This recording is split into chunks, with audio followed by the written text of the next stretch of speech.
സർക്കാരിനെ സംബന്ധിച്ചിടത്തോളം ഇനി വേഗതയിലാക്കാനുള്ള നടപടിക്രമങ്ങളായോ എന്ന് ചോദിക്കുന്നതിൽ തന്നെ പ്രശ്നമുണ്ട്. സർക്കാർ വളരെ വേഗതയിലാണ് പോയിക്കൊണ്ടിരിക്കുന്നത് എന്ന് നേരത്തെ തന്നെ ഞങ്ങൾ രേഖപ്പെടുത്തിയിട്ടുണ്ട്. കോടതി വിധിയെക്കുറിച്ച് പറയുന്നതിന് മുമ്പ് ഒരു ചെറിയ പശ്ചാത്തലം ഇത് പറഞ്ഞേ മതിയാകും. നമ്മൾ നിർമ്മാണ പ്രവർത്തനങ്ങൾ, പുനർനിർമ്മാണ പ്രവർത്തനങ്ങൾ വൈകി എന്ന വിധത്തിലുള്ള വാർത്തകൾ തെറ്റായ വിധത്തിൽ പല കേന്ദ്രങ്ങളിൽ നിന്ന് പ്രചരിപ്പിക്കാനോ അല്ലെങ്കിൽ ആ തരത്തിൽ തെറ്റിദ്ധരിക്കാനോ ഇടവന്ന ധാരാളമായിട്ടുള്ള അനുഭവങ്ങളുണ്ട്. ഒരു സമയം പോലും തെറ്റിയിട്ടില്ല എന്നുള്ളതാണ് കോടതി വിധി ആവർത്തിച്ചു പ്രഖ്യാപിക്കുന്നത്. ഇന്നത്തെ കോടതി വിധി മനുഷ്യൻ്റെ ഹൃദയം അറിയുന്നതും ദുരന്ത നിവാരണ പ്രക്രിയയിൽ സർക്കാരിൻ്റെ വികാരം കോടതി പൂർണ്ണമായി തിരിച്ചറിഞ്ഞു എന്നുള്ളതിൻ്റെയും പ്രധാനപ്പെട്ട തെളിവാണ്. ജൂലൈ 30 ഈ ദുരന്തമുണ്ടായി 2 മാസക്കാലം, ഓഗസ്റ്റ് സെപ്റ്റംബർ 2 മാസക്കാലം ദുരന്ത നിവാരണ പ്രവർത്തനങ്ങൾക്ക് നേതൃത്വം നൽകുന്നതോടൊപ്പം തന്നെ സമാന്തരമായി ഭൂമി കണ്ടെത്താനുള്ള ശ്രമങ്ങൾക്കും സർക്കാർ നേതൃത്വം നൽകിയിരുന്നു. അതിൻ്റെ ഭാഗമായിട്ടാണ് ദുരന്തമുണ്ടായി 1 മാസക്കാലം കഴിഞ്ഞ് സെപ്റ്റംബർ ആയപ്പോഴേക്കും ആ ദുരന്തബാധിതരെ കൂട്ടായി പുനരധിവസിപ്പിക്കണമെന്ന് മുഖ്യമന്ത്രി പറഞ്ഞ ടൗൺഷിപ്പ് എവിടെ ഉണ്ടാക്കും എന്ന ആലോചന വന്നത്. ടൗൺഷിപ്പ് സാധാരണ നിലയിൽ വയനാട്ടിൽ ജന്മം കൊണ്ട ഭൂമി ഇത്ര ഒരുമിച്ച് ആളുകളെ താമസിപ്പിക്കാനില്ല. ടൗൺഷിപ്പ് എന്ന ആശയത്തിലേക്ക് തന്നെ ഞങ്ങൾ പോകാൻ കാരണം ആദ്യഘട്ടത്തിൽ തന്നെ അവിടുത്തെ പാവപ്പെട്ട ജനങ്ങൾ അവിടെ സന്ദർശിച്ച മുഖ്യമന്ത്രിയോട് ഉൾപ്പെടെ പറഞ്ഞ കാര്യം, ദൈവം ഞങ്ങളെ ഈ ദുരന്തത്തിലൂടെ പലതായി പിരിച്ചു, ബാക്കിയുള്ളവരെ കൂടി പിരിക്കാൻ ഇടവരുത്താത്ത വിധം പുനർനിർമ്മാണ പ്രവർത്തനം വേണം. ആ ആഗ്രഹം കൂടി മനസ്സിലാക്കിക്കൊണ്ടാണ് കേരളത്തിൻ്റെ മുഖ്യമന്ത്രി ഒരു ടൗൺഷിപ്പായിരിക്കും നമ്മൾ പണിയാൻ പോകുന്നത് എന്ന് പ്രഖ്യാപിച്ചത്. അപ്പോൾ ടൗൺഷിപ്പിന് ആവശ്യമായിട്ടുള്ള വിശാലമായ സ്ഥലം വേണം. അതിന് വയനാട്ടിലെ ഭൂപ്രകൃതി വെച്ചുകൊണ്ടും ഭൂസ്ഥിതി വെച്ചുകൊണ്ടും എസ്റ്റേറ്റുകൾ മാത്രമേ സാധ്യമാകുള്ളൂ. 25 എസ്റ്റേറ്റുകൾ ആദ്യഘട്ടത്തിൽ ആ വിധത്തിൽ ആഗസ്റ്റ് കഴിഞ്ഞ് സെപ്റ്റംബർ മാസത്തിൽ തന്നെ കണ്ടെത്തി. ആ 25 സ്ഥലങ്ങളിൽ പക്ഷേ പിന്നെ ഒരു പ്രശ്നം ഉണ്ടായിരുന്നത്, പുത്തുമലയിൽ നിന്ന് ചൂരൽമലയിലേക്ക് വന്നവരാണ് അധികവും. ചൂരൽമലയിൽ നിന്ന് ഇനിയും ഒരു ദുരന്തമുണ്ടായി മാറുമ്പോൾ ചെല്ലുന്ന ഇടത്ത് വീണ്ടും ദുരന്തം ഉണ്ടാകരുത്. അതുകൊണ്ട് ജോൺ മത്തായിയുടെ നേതൃത്വത്തിലുള്ള ഭൗമ്യശാസ്ത്ര സംഘം വിശദമായി 25 എസ്റ്റേറ്റുകളും പരിശോധിച്ചു. ആ എസ്റ്റേറ്റുകളിൽ സുരക്ഷിതമെന്ന് തോന്നാവുന്ന 9 ഇടങ്ങൾ ഞങ്ങൾ കണ്ടെത്തുകയുണ്ടായി. ആ 9 ഇടങ്ങളുടെ ലിസ്റ്റ് കണ്ടുപിടിച്ച് ഇന്ത്യയുടെ തന്നെ ചരിത്രത്തിൽ ആദ്യമായി ഓഗസ്റ്റ് 23 പുനരധിവാസത്തെക്കുറിച്ച് ദുരന്തബാധിതരോട് കേരളത്തിൽ അന്നത്തെ ചീഫ് സെക്രട്ടറി വി വേണു നേരിട്ട് സംസാരിക്കുകയുണ്ടായി.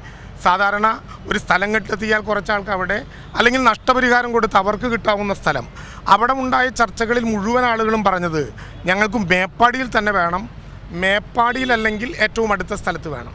അങ്ങനെ നോക്കിയപ്പോൾ ജോൺ മത്തായി സുരക്ഷിതമാണെന്ന് പറഞ്ഞ 9 കേന്ദ്രങ്ങളിൽ ഏറ്റവും അടുത്തുള്ളത് 2 എസ്റ്റേറ്റുകളാണ്. ഒന്ന് മേപ്പാടിയിലെ തന്നെയുള്ള, മേപ്പാടി പഞ്ചായത്തിൽ തന്നെയുള്ള കോട്ടപ്പടി വില്ലേജിലെ നെടുമ്പാല എസ്റ്റേറ്റ്, തൊട്ടപ്പുറത്ത് കൽപ്പറ്റ നഗരത്തിനോട് ചേർന്ന് കൽപ്പറ്റ വില്ലേജിലെ എൽസ്റ്റോൺ എസ്റ്റേറ്റ്. നിങ്ങൾ നോക്കേണ്ട സമയം, ജൂലൈ 30 ഈ ദുരന്തമുണ്ടായി ഒക്ടോബർ 4 2 മാസം പൂർത്തീകരിക്കുന്നതിന് മുമ്പ് ഒക്ടോബർ 4 നെടുമ്പാലയിലും എൽസ്റ്റോണിലുമുള്ള 2 ഭൂമികൾ ദുരന്ത നിവാരണ നിയമപ്രകാരം ഏറ്റെടുക്കാൻ ഗവൺമെൻറ് തീരുമാനിച്ചു. ആ ജിയോ ആണ് ഇന്ന് കോടതി അംഗീകരിച്ചത്. ഒക്ടോബർ 4 4/10/2024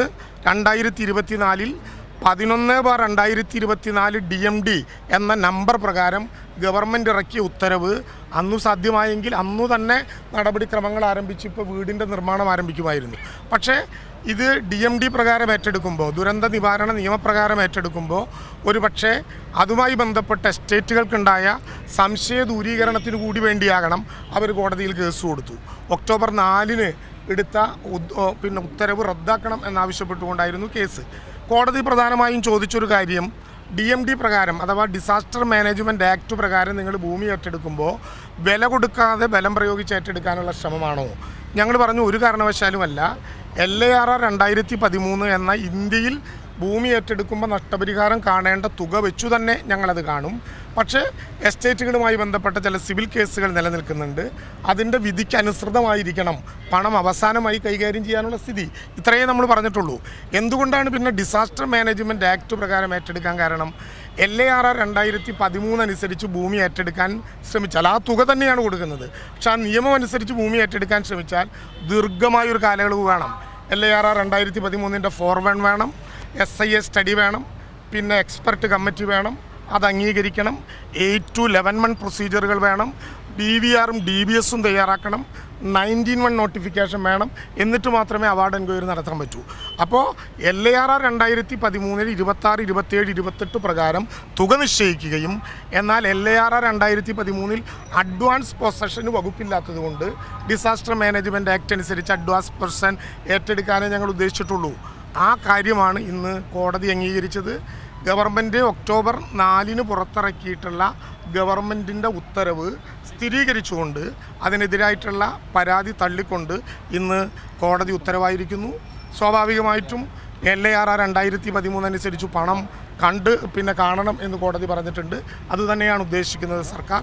അഡ്വാൻസ് പൊസഷൻ എടുക്കാനും അവിടെ പ്രവേശിക്കാനും ആവശ്യമായ നടപടികൾ നടത്താനും കോടതി ഗവൺമെൻറ്റിനെ അംഗീകരിച്ചിട്ടുണ്ട്. അതോടൊപ്പം തന്നെ പൊസഷൻ പൂർണ്ണമായി ഏറ്റെടുക്കുന്നതിന് മുമ്പ് നഷ്ടപരിഹാര തുക കാൽക്കുലേറ്റ് ചെയ്ത് കണക്കാക്കി കൊടുക്കണം എന്ന് പറഞ്ഞിട്ടുണ്ട്. കൊടുക്കുമ്പോൾ കോടതി നിർബന്ധപൂർവം പറഞ്ഞിട്ടുണ്ട്, അതിൻ്റെ 4 പ്രകാരം 4ാമത്തെ ഉത്തരവ് പ്രകാരം പറഞ്ഞിട്ടുണ്ട്, ബോണ്ട് പ്രകാരം വേണമെങ്കിൽ കൈവശക്കാരന് ആ പണം ഏറ്റെടുക്കാം. പക്ഷേ ആ പണം ഏറ്റെടുത്താലും അവസാനം കോടതി വിധി വരുമ്പോൾ സർക്കാരിന് അനുകൂലമാണെങ്കിൽ തിരിച്ചു കൊടുക്കണം, അല്ലെങ്കിൽ അവർക്ക് തന്നെ വയ്ക്കാം. ഇത്രേ നമുക്ക് പ്രശ്നമുള്ളൂ. ആദ്യം മുതലേ ഗവൺമെൻറ് പറഞ്ഞു അർഹമായ തുക അർഹതപ്പെട്ടവർക്ക് നൽകും. അതിലൊരു മാറ്റവും ഉണ്ടായിട്ടില്ല. ഇന്നത്തെ കോടതി വിധി ഞാൻ നേരത്തെ പറഞ്ഞതുപോലെ ദുരന്ത നിവാരണ പ്രക്രിയയുമായി ബന്ധപ്പെട്ട ചൂരൽമലയിലെ ജനങ്ങളുടെ മനസ്സറിയുന്നൊരു കോടതി വിധിയാണ്. സർക്കാർ ഇക്കാര്യത്തിലെടുത്ത നിലപാടുകൾ ശരിയാണെന്ന് ബോധ്യപ്പെടുത്തുന്ന കോടതി വിധിയാണ്. സർക്കാർ എടുത്ത നിലപാടുകൾ, അതായത് ഒക്ടോബർ 4 തന്നെ പൊസഷൻ എടുക്കാനുള്ള നടപടികളിൽ ഒട്ടും നേരം വൈകിയിട്ടില്ല എന്ന് കോടതി നടപടികൾ ബോധ്യപ്പെടുത്തുന്നുണ്ട്. കോടതിയിൽ ഉറച്ച വിശ്വാസം ഉണ്ടായിരുന്നു ഗവൺമെൻറ്റിന്. അതുകൊണ്ട് തന്നെ കോടതി വിധി വരാൻ കാത്തുനിന്നില്ല. കോടതി വിധി വന്നാൽ ഈ 2 എസ്റ്റേറ്റുകളിലും നടപ്പിലാക്കേണ്ട നിർമ്മാണ പ്രവർത്തനങ്ങളുടെ രൂപരേഖ ഉൾപ്പെടെയുള്ള കാര്യങ്ങൾ ഇതിനകം സർക്കാർ തയ്യാറാക്കി കഴിഞ്ഞു. അതിൻ്റെ പ്രാഥമികമായ അവതരണം നിങ്ങളെല്ലാവരും പറഞ്ഞതുപോലെ കഴിഞ്ഞ സ്പെഷ്യൽ ക്യാബിനറ്റിൽ ചീഫ് സെക്രട്ടറി തന്നെ അവതരിപ്പിക്കുകയുണ്ടായി. ഇന്നലെ നടക്കേണ്ട ക്യാബിനറ്റ് ബഹുമാനപ്പെട്ട MTയുടെ നിര്യാണത്തെ തുടർന്ന് ഔപചാരികമായി ഗവൺമെൻറ് മാറ്റിവെച്ചുവെങ്കിലും തുടർന്നുള്ള ക്യാബിനറ്റിൽ അതുമായി ബന്ധപ്പെട്ട ബാക്കി കാര്യങ്ങൾ പൂർണ്ണമായും തീരുമാനിക്കും. സ്പോൺസർമാരുമായി പുതുവത്സരത്തിൻ്റെ ആദ്യ ദിനത്തിൽ തന്നെ ബഹുമാനപ്പെട്ട മുഖ്യമന്ത്രി നേരിട്ട് സംസാരിക്കും. അവരോട് ഇതുമായി ബന്ധപ്പെട്ട് ക്യാബിനറ്റ് എടുക്കുന്ന തീരുമാനങ്ങൾ വിശദീകരിക്കും. ഈ പ്രക്രിയയിൽ പൂർണ്ണമായി അവരുടെ പങ്കാളിത്തം ഉണ്ടാകണം എന്നുറപ്പുവരുത്തും. ഒരു പ്രതിസന്ധിയുമില്ലാതെ അത് പോകാൻ വേണ്ടി കഴിയും. കോടതി വിധിയുടെ കൂട്ടത്തിൽ ഒരു കാര്യം കൂടി പറഞ്ഞോട്ടെ. ചില ആളുകൾ ഇതിനെ ഈ ലിസ്റ്റ് ഉണ്ടാക്കുന്നതിനെ തെറ്റിദ്ധരിച്ചിട്ടുണ്ട്. ലിസ്റ്റ് 15 പ്രവൃത്തി ദിനങ്ങളിൽ ആളുകളുടെ പരാതി പൂർണ്ണമായും കേൾക്കാൻ അവസരം കൊടുക്കുന്ന ലിസ്റ്റാണ്. സർക്കാർ ആ ലിസ്റ്റിൽ ഇടപെട്ടിട്ടില്ല. അത് DDMA ആണ് തയ്യാറാക്കിയിട്ടുള്ളത്. ജില്ലാ കളക്ടർ ചെയർമാനും ജില്ലാ പഞ്ചായത്ത് പ്രസിഡന്റ് വൈസ് ചെയർമാനുമായിട്ടുള്ള കമ്മിറ്റിയാണ് അത് തയ്യാറാക്കിയിട്ടുള്ളത്.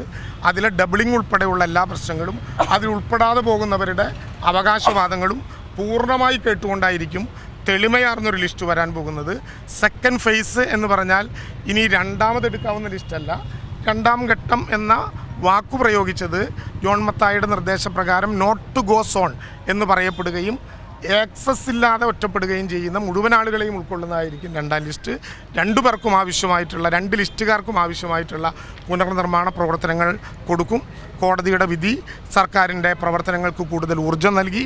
എങ്കിലും ഇതേതെങ്കിലും തരത്തിൽ ശത്രുതാപരമായ ഒരു ആക്രമണം നടത്തി ഭൂമി ഏറ്റെടുക്കുക എന്ന നിലപാടിലേക്ക് പോകാനുള്ള ഒരു സംവിധാനമല്ല. എല്ലാവരും കൂടിയാണ് ഈ നിർമ്മാണ പ്രവർത്തനങ്ങൾ. ബന്ധപ്പെട്ട കമ്പനികളിൽ ജോലിയെടുത്തിരുന്നവരും താമസിച്ചവരും ഒക്കെ ഈ പുനർനിർമ്മാണ പ്രവർത്തനങ്ങളിൽ പങ്കാളിയാണ്. അതുകൊണ്ടാണ് ഞങ്ങൾ ലയങ്ങൾ തകർന്നവരെയും ഈ ലിസ്റ്റിൽ ഉൾപ്പെടുത്തും എന്ന് കൃത്യതയോടെ പറഞ്ഞത്. കൂടുതൽ ബന്ധപ്പെട്ട കോടതി വിധി പൂർണ്ണമായും പരിശോധിച്ചതിന് ശേഷം ബന്ധപ്പെട്ട എസ്റ്റേറ്റിൻ്റെ നിലവിലുള്ള കൈവശക്കാരുമായി ചർച്ച ചെയ്ത് കൂടുതൽ വേഗത്തിൽ നടപടിക്രമങ്ങളുമായി മുന്നോട്ട് പോകും. ഇപ്പോൾ നടന്നുകൊണ്ടിരിക്കുന്ന സർവേക്ക് ഒരു തടസ്സവുമില്ല എന്ന് കോടതി രേഖപ്പെടുത്തിയതും ആഹ്ലാദകരമായ കാര്യമാണ്. അപ്പോൾ നമുക്ക് എല്ലാവർക്കും ഒരുമിച്ച് പുനർനിർമ്മാണ പ്രവർത്തനങ്ങൾ പുതുവത്സരത്തിൽ ഏറ്റവും ഗംഭീരമായി ആരംഭിക്കാനുള്ള ഒരു സൗകര്യം ലഭ്യമായി. ഈ അക്വിസിഷൻ്റെ മറ്റു നടപടികൾ കോടതിയിൽ പണം കെട്ടിവെക്കുകയല്ല നമ്മൾ ചെയ്യേണ്ടത്. അല്ല, കോടതിയുടെ വിധി അത് പൂർണ്ണമായി വായിച്ച് മനസ്സിലാക്കിയാൽ നമ്മളൊരു പ്രാരംഭമായ പ്രതികരണമേ ആകുള്ളൂ. കോടതിയുടെ വിധിയുടെ കോപ്പി ലഭ്യമായതിന് ശേഷം അക്കാര്യങ്ങൾ നമുക്ക് നിശ്ചയിക്കാം. എന്തായാലും അവിടെ നഷ്ടപരിഹാരം കൊടുക്കുന്നതിന് വേണ്ടിയിട്ടുള്ള തുക നിശ്ചയിക്കാനുള്ള നടപടിക്രമങ്ങൾ ഇപ്പോഴേ ആരംഭിച്ചിട്ടുണ്ട്. അതുകൊണ്ട് ആ കാര്യങ്ങൾ വേഗതയിലാക്കാൻ വേണ്ടി കഴിയും. പുതുവത്സരത്തിൽ തന്നെ നമുക്ക് അഭിമാനപൂർവ്വം പുനർനിർമ്മാണവുമായി മുന്നോട്ട് പോകാം. പുതുവത്സരത്തിൻ്റെ ആദ്യ ദിനത്തിൽ തന്നെ മുഖ്യമന്ത്രി ബന്ധപ്പെട്ട സ്പോൺസർമാരുമായി സംസാരിക്കുക കൂടി ചെയ്താൽ അതിവേഗത്തിലാണ്.